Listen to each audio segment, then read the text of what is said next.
수업은? 네. 했죠? 맞아? 네. 그러면 지금 내가 통계를 쭉 정리를 해주고 오늘은 통계가 무조건 끝나야 되죠. 그죠? 네. 왜? 그래야 다음번에 시험을 좀 봐보죠. 자, 합니다. 그렇게 어렵지 않아요. 자, 통계라는 걸 왜 배우는지를 설명할게요. 들어보세요. 잘 봐봐. 니네 학교 정도는 한 학교 정도는 어때요? 학생이 얼마 안 되죠. 많아야 1000명이잖아요. 그쵸? 그런데 잘 봐봐요. 한 지역의 고등학교, 중학교로 생각해 보세요. 이게 한 선생님이 이 점수에 대해서 하나하나 확인하는 게 말이 될 것 같아요? 말이 안 되죠. 절대 말이 안 됩니다. 학생 한 명 한 명을 하는 건 절대 말이 안 돼요. 그거는 정말 컴퓨터나 가능하죠. 오케이? 그러다가 보니까 학문적으로 어떻게 발전하게 되냐면 이렇게 집단으로 묶어서 이렇게 묶어서 관리를 하게 되었어요. 그래서 학교별 평균이 나오고 백신중은 공부를 못하고 뭐 이런 게 있겠죠. 양일중도 공부를 못하고 막 이렇게. 알겠죠? 그러니까 너무 많은 인원을 한 번에 관리를 하기가 힘들어요. 그래서 묶습니다. 오케이? 전체를 하나로 묶을 수도 있고요. 부분으로 묶을 수도 있고요. 알겠습니까? 관리라는 걸 하기 위해서 이렇게 하는 거예요. 알겠죠? 그러다가 보니까 그럼 생각을 해봅시다. 한 학교에 대한 평균을 찾는다고 쳐보죠. 수학 점수에 대한 평균을 찾는다고 쳐봐요. 오케이? 그러면 지금 여기 일단 예를 들어서 어떤 중학교가 있다라고 할게요. 중학교 수학 성적이라고 하겠습니다. 그러면 뭐 백신중이 될 수도 있고 양일중이도 될 수도 있고, 그쵸? 백신, 양일이 있다고 칠게요. 저 집단의 저 묶음에 대한 대표하는 값을 만들어주고 싶어요. 왜요? 왜 이게 이렇게 되는 거냐면 이 모든 학생을 하나를 다 확인할 수 없고 집단으로 묶어서 관리를 하는 게 팜하기 때문이죠. 우리나라도 서울, 경기도, 강원도 이렇게 구를 나눠놨죠. 영역을. 왜? 관리의 편리성을 위해서예요. 그쵸? 그러다가 보니까 그 집단을 대표하는 거, 강원도는 감자, 맞죠? 뭐 이런 게 있잖아요. 그죠? 그 집단을 대표하는 대표값을 만들고 싶은 거예요. 그 대표값 중에 진짜 많이 쓰는 게 뭐냐면 최빈값과 오케이? 중앙값과 평균 이렇게 세 가지에 대해서 배우게 되는 겁니다. 오케이? 봐봐요. 집단으로 나눠서 관리를 할 거예요. 근데 그 집단을 어떤 나타낼 수 있는 특징이 있어야겠죠. 배성원 하면 멍청하다, 게으르다 이런 거 떠오르잖아요. 대표하는 값이 있죠. 그쵸? 그런 것처럼 그 집단을 대표하는 값이 중요하다는 겁니다. 잘 봐요. 이 세 가지 사실은 더 있어요. 가정평균도 있고 되게 많아요. 절대평균도 있고. 하지만 우리가 지금 중딩 나부랭일 때는 이 세 개만 배워도 충분해요. 오케이? 단적인 예로 고등학교 때는 더 이상 배우지 않습니다. 중고등학교까지는 끼케야 가중평균 정도, 그것도 교육과정에 없고요. 교육과정상에 있지 않고요. 이해를 더 돕기 위해서 조금 더 넣어주긴 합니다. 그 정도 선에서 끝나는 거예요. 이게 중고등학교를 통틀어서 나오는 오케이? 대표값 전부예요. 왜 이렇게 대표값을 정하냐면 예를 들어서 이거죠. 잘 봐요. 한 반에 어떤 집단에 좋아하는 동물에 대한 선호도를 조사를 했다고 쳐요. 어떤 친구는 개새끼, 어떤 친구들은 고양이 이렇게 좋아하는 게 갈릴 수 있잖아요. 그쵸? 어떤 친구는 호랑이, 사자 이런 걸 좋아할 수도 있고요. 그런데 이 최빈값을 쓰다가 왜 최빈값을 쓰게 되는 거냐면 이런 것 때문이에요. 잘 봐요. 강아지를 숫자 1, 그쵸? 고양이를 숫자 2. 그럼 얘를 평균을 낸다고 쳐봐요. 그럼 이 1.5는 뭐예요? 개냥이냐? 그쵸?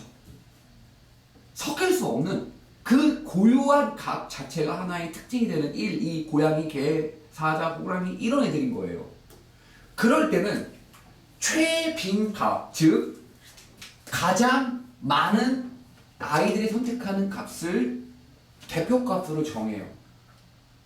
언제 최빈값을 쓰는 건지 알겠어요? 분명히 그 값 자체가 그냥 하나의 특징일 거예요. 예를 들어 고양이를 1이라고 개를 1이라고 놨으면 고양이는 2가 되면 1.5는 존재하지 않아요. 그럴 때는 어떻게 하는 거예요? 그냥 그 값 자체가 가장 많이 나온 걸 선택해 준다는 겁니다. 그쵸? 바나나, 수박 이런 거 있잖아요. 그러면 그 값 자체가 되게 그냥 그 고유한 특징인 거잖아요. 그쵸? 바나나 절반에 수박 절반 이런 건 있을 수가 없죠. 그쵸? 그럴 때는 최빈값을 선택을 합니다. 알겠어요? 이 내가 말이 무슨 말인지 알아들었어요? 중앙값을 봅시다. 지금 봐봐요. 지금 여기 있는 친구들은 공부를 다 못하죠. 하지만 공부를 엄청 잘하는 친구들이 있죠. 그쵸? 그렇지 않나요? 네. 하지만 평균인 친구들도 있을 것이고요. 그럼 이렇게 성적이 양쪽으로 극단적으로 갈려 있잖아요. 그쵸? 우리나라의 빈부 격차를 한번 봅시다. 대한민국 지금 보면요. 평균 그 GDP가 3만 불이죠. 뭘 아는 게 있겠습니까? 여튼요. 3만 불이면 대략 돈으로 치면 한 우리나라 돈으로 4천만 원 정도 되는 거예요. 알겠죠? 하지만 모든 사람의 월급이 다 4천은 아니죠. 여기에 말도 안 되는 빈곤층이 존재하고요. 정말 재벌층도 존재합니다. 이렇게 값들이 극단적으로 막 나눠져 있죠. 진짜 부자, 진짜 빈민층, 가운데 좁고 이렇게 그 값들이 극단적으로 이렇게 나눠져 있을 때는 중앙값을 그 대표값으로 씁니다. 왜냐하면 평균을 지금 보면 우리나라 평균 GDP가 3만 불이면 모든 사람이 3천만 원, 4천만 원을 버는 건 아니에요. 그게 그 집단을 대표하는데 약간의 문제점을 가지고 있기 때문에 이렇게 중앙값이라는 걸 통해서 오케이? 그 집단의 성질을 가장 잘 나타내려고 노력하는 거예요. 오케이?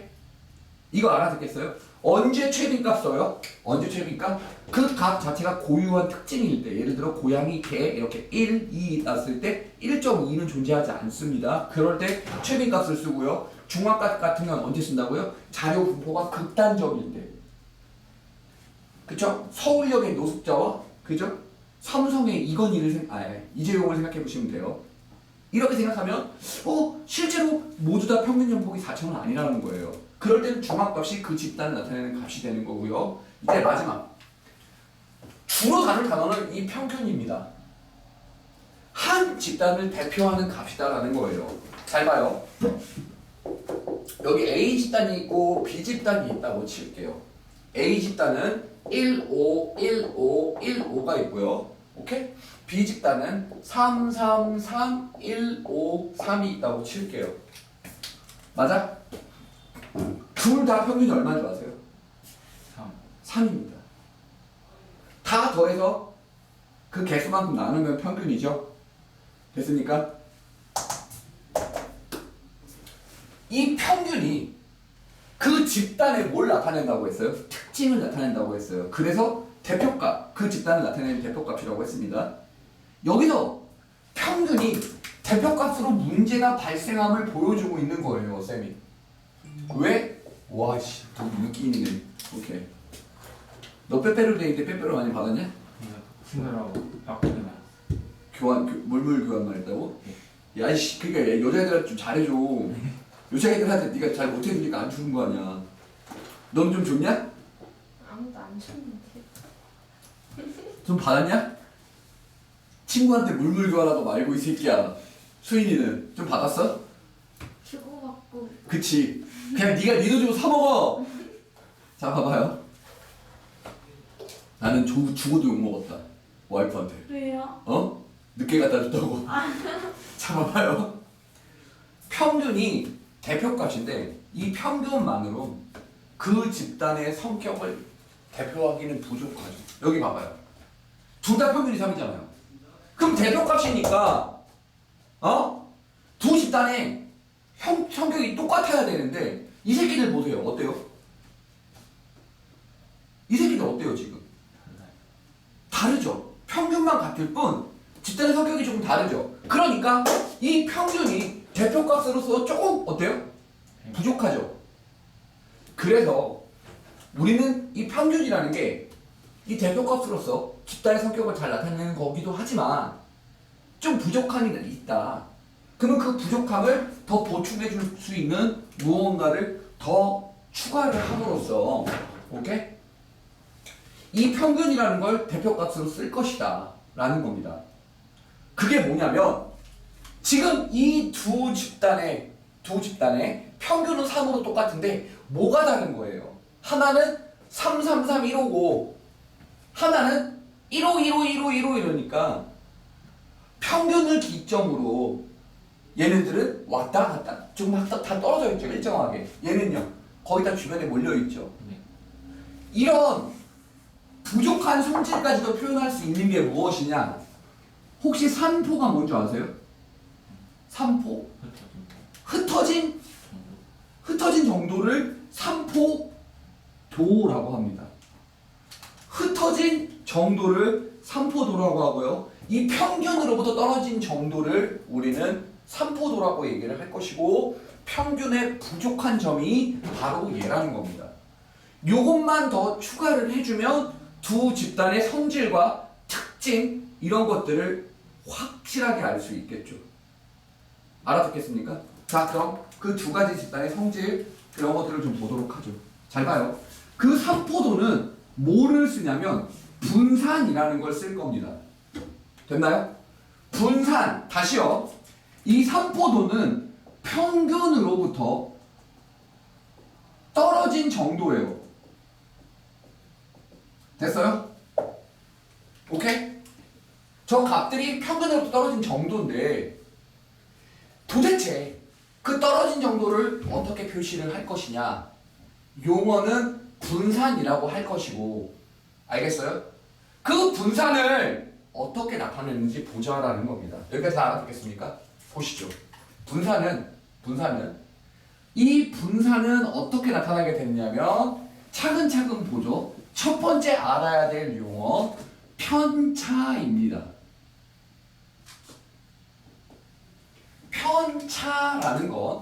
편차라는 건 오케이? 별량이 저런 점수 값들이죠. 별량에서 평균을 뺀 거예요. 이걸 뭐라고 부른다고요? 편차라고 부를 거예요. 잘 봐봐요. 이 1이라는 친구의 편차는 얼마가 돼요? 마이너스 2가 되죠. 5라는 친구의 편차는 얼마가 되죠? 얘는요? 얘는요? 얘는요? 이거죠. 얘는 그러다 치죠. 이쪽 봅시다. 이 친구의 편차는요? 이거죠. 됐습니까? 혹시 어마어마한 걸 눈치를 챘나요? 편차의 총합은 언제나 0이다예요.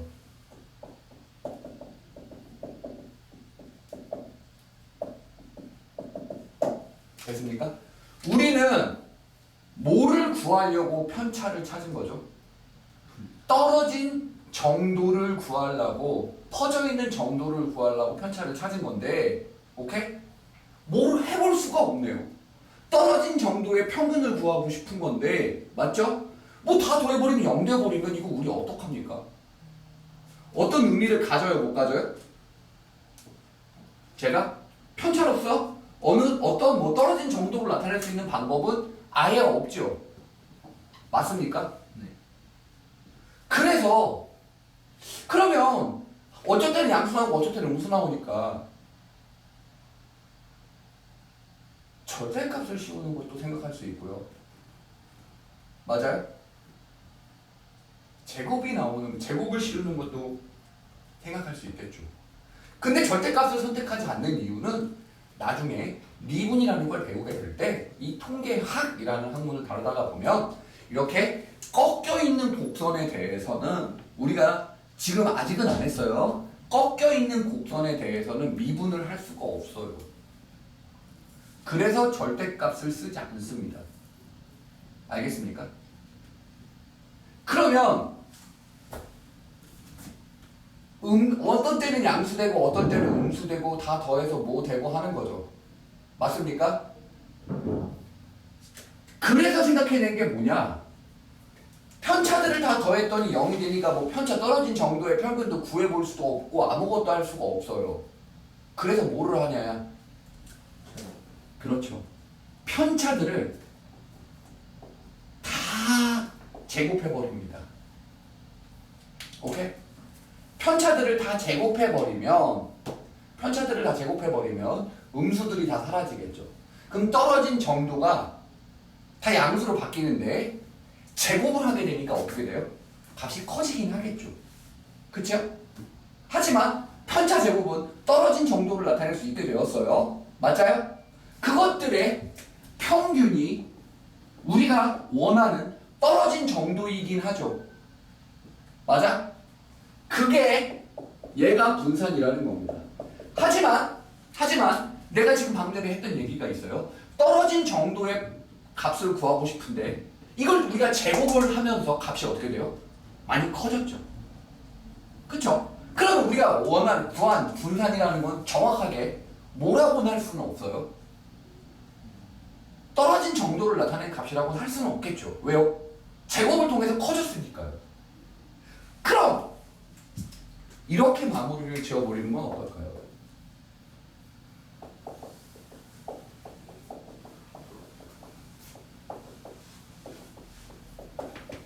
어떻습니까?